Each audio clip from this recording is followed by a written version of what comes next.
ಸರಕಾರಿ ಆರೋಗ್ಯ ವಲಯದ ಸುಧಾರಿತ ಸೇವೆ ಸೌಲಭ್ಯಗಳ ಪ್ರಚಾರಕ್ಕೆ ಸಾಕ್ಷ್ಯಚಿತ್ರದ ಅಭಿಯಾನ.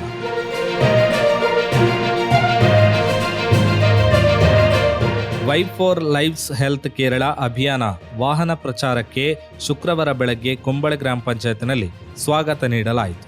ಕೇರಳ ಸರ್ಕಾರ ಕಾಸರಗೋಡು ಜಿಲ್ಲೆಯಲ್ಲಿ ಅನುಷ್ಠಾನಕ್ಕೆ ತಂದ ಆರೋಗ್ಯ ಯೋಜನೆ ಮತ್ತು ಸೌಲಭ್ಯಗಳ ಪ್ರಚಾರದ ಅಂಗವಾಗಿ ವಾಹನ ಪ್ರಚಾರ ಕುಂಬಳೆ ಗ್ರಾಮ ಪಂಚಾಯತ್ ಅಂಗಣಕ್ಕೆ ಪ್ರವೇಶಿಸಿದಾಗ ಸ್ವಾಗತ ನೀಡಿ ಪಂಚಾಯತ್ ಅಧ್ಯಕ್ಷ ವಿಪಿ ಅಬ್ದುಲ್ ಖಾದರ್ ಉದ್ಘಾಟಿಸಿದರು. ಆರೋಗ್ಯ ಮತ್ತು ಶಿಕ್ಷಣ ಸ್ಥಾಯಿ ಸಮಿತಿ ಅಧ್ಯಕ್ಷ ಎಂಪಿ ಖಾಲಿದ್ ಬಮ್ರಾಣ ಅಧ್ಯಕ್ಷತೆ ವಹಿಸಿದರು. ಅಭಿವೃದ್ಧಿ ಸ್ಥಾಯಿ ಸಮಿತಿ ಅಧ್ಯಕ್ಷ ಎಕೆ ಆರಿಫ್, ಬ್ಲಾಕ್ ಪಂಚಾಯತ್ ಸ್ಥಾಯಿ ಸಮಿತಿ ಅಧ್ಯಕ್ಷ ಅಶ್ರಫ್ ಕಾರ್ಲೆ ಶುಭ ಆಶಂಸನೆ ಸಲ್ಲಿಸಿದರು. Junior health inspector Aadesh M V health Kerala ಅಭಿಯಾನದ ಕುರಿತು ಮಾತನಾಡಿದರು. Block medical officer Krishna Prasad ಸ್ವಾಗತಿಸಿ ಪಿಆರ್ಒ ಸಂತೋಷ್ ಕುಂಬಳೆ ವಂದಿಸಿದರು. ಬಳಿಕ ಆರಿಕಾಡಿ ಕುಟುಂಬ ಆರೋಗ್ಯ ಕೇಂದ್ರದಲ್ಲಿ ವಾಹನ ಪ್ರಚಾರ ಅಭಿಯಾನಕ್ಕೆ ಸ್ವಾಗತ ನೀಡಲಾಯಿತು.